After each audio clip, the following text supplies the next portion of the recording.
and there was an SS man who moved people left or right.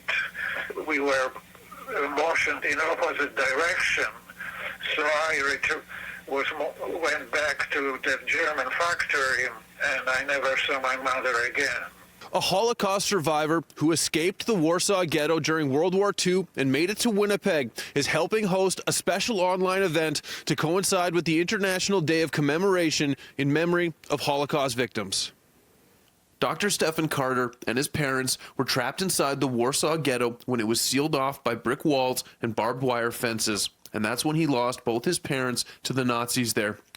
Carter, with the help of several family members and many others, managed to escape Warsaw. He underwent plastic surgery to change his appearance and immigrated to Canada, where he became a doctor. He says these are not always easy stories to share, but must be talked about. We have to talk about it to keep in check the denials and distortions of history. Dr. Carter says it's vital to share these stories or humanity will be doomed to repeat its worst mistakes. A free online event is taking place on January 27th, featuring an online screening of Memories of the Warsaw Ghetto, followed by a discussion with Dr. Carter, who says the film is something more people should see. I watched it and I thought that it was something worthwhile being known, and that's when I got the idea that we could have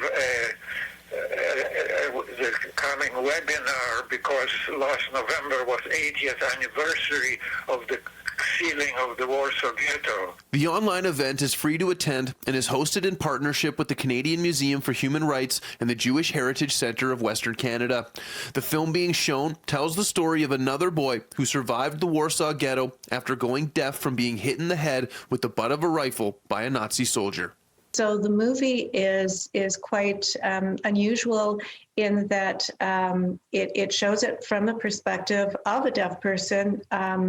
Part of it is with captions, and we are also having ASL. Belle Jarneski, Executive Director with the Jewish Heritage Centre of Western Canada, says we are losing more of our first-person witnesses to the Holocaust every year, and it is important to keep these stories alive, especially given the cultural and political climate that has played out over the last 4 years, particularly in the United States. Today, we're seeing a resurgence of not only of anti-Semitism, but of other forms of racism, of course, white supremacy.